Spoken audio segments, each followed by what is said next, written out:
Hi, I'm Kirsten Hill. Welcome to my YouTube channel. We're going to start off today with an easy one, keeping it simple. What is research and why does it matter for you? I am willing to bet that as an entrepreneur, as a small business owner, as someone who's running or working for a nonprofit, you have questions that you would like answered. Maybe there are questions about how people experience your product, your service, your programming.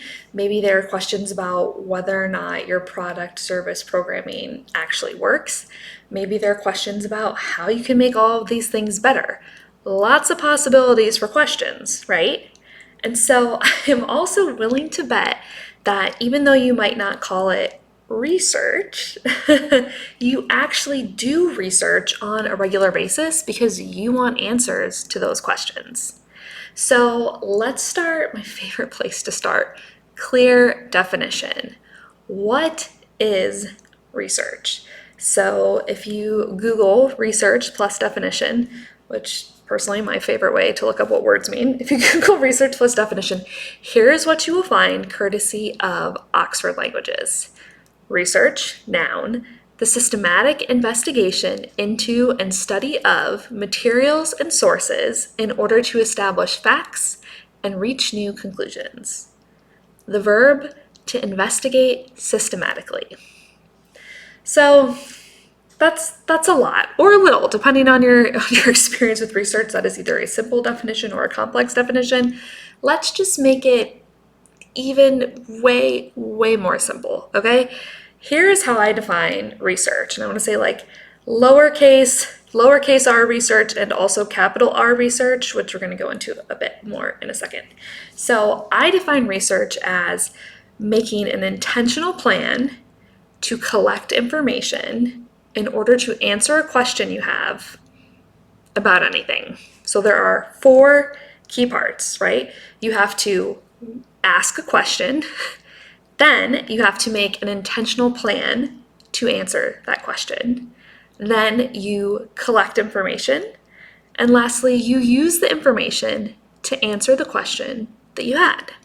So the important thing here, in my opinion, and where this diverges from some traditional views of research, is you'll notice that there is nothing in that definition that says anything about having a large sample size, so like lots of people or data points, about doing a randomized control trial, an RCT, the gold standard of research, which would be you have some people who are randomly put in a group where they don't experience your product service offering, and some people randomly put in a group where they do experience it, so you can compare and contrast what happens at those two groups. Not in that definition, right? Don't mention RCT.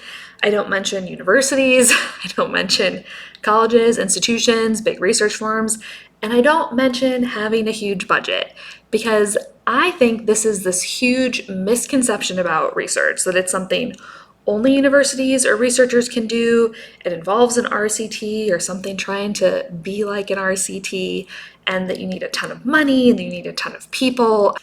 And I totally disagree and think it's so sad when people think they can't do research because they don't have all these really big, complicated things. Research, super simple. Ask a question, intentional plan to answer the question, collect your info, use the info to answer the question. Boom, that's it. That is research. And so I want to go back to something I said a second ago, which is like big R research versus little r research, because I think this is important. And I really like to be specific. I think it's helpful. Knowledge is power, right? So let's be specific. When I say little r research, this is why I say little r research. I, being a classically trained researcher, if you will, I have a PhD, that's what I'm calling classically trained researcher. And to me, when someone's doing big R research, that implies something very particular, namely that they are going through an institutional review board. And we could do like a whole another video on institutional review boards. But basically, an institutional review board is something that started, I think it was in the 70s that it really started being a requirement for research, and it was put in place to protect people from really unethical research. There is a really disturbing history of research in the US and in the world generally that takes advantage of different populations, different groups of people, and was just not ethical. So at some point, people were like, hey, we should regulate this. Like, someone should be watching over this to make sure that the research we do isn't hurting anyone. Let's not hurt people with our research, which I think is an amazing idea. If you ever meet me in person, ask me about a community IRB. I would love to talk about it. I think this is a really important thing in research. And so to me, if you're doing big R research, you are going through an IRB. And what sucks about that is that IRBs are housed in universities, or there are like some private organizations that have IRBs.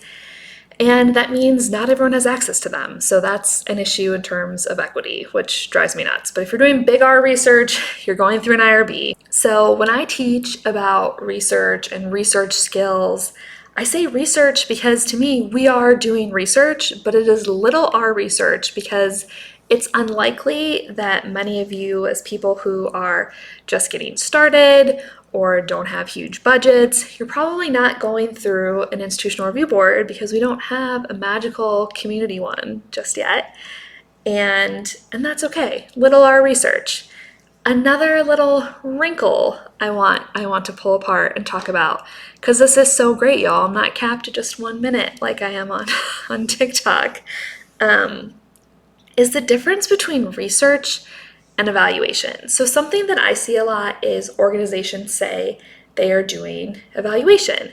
And the great thing about evaluation is that it's not governed by an institutional review board because you're not doing research, you're doing an evaluation.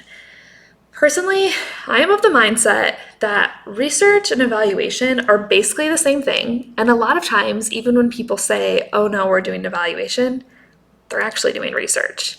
Here's the difference. There is debate on this. I don't want to say I'm the final authority on this because I am absolutely not. So this is my opinion based on what I know and what I've read. Evaluations, the idea of an evaluation, if an organization says we're doing an evaluation, is to figure out if something is working. It's usually to make some sort of judgment about effectiveness, right? Like, does this thing work? Does this program work? Does this service work?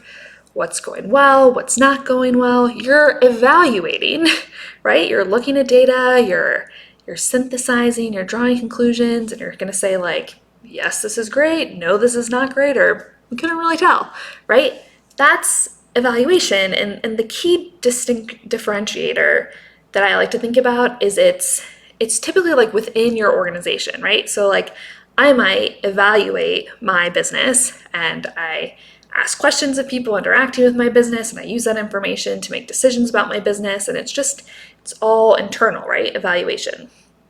Where research comes in is research is larger than evaluation in the sense that the goal of research is not just to say, is this working or is this not working, but it's to contribute to general knowledge or the field, right? And to put that much more simply, it's to be able to draw conclusions or ask additional questions, make hypotheses beyond just your organization about what might be going on in other organizations like your organization or in the world as a whole, that this information you got from your organization could be useful to other people.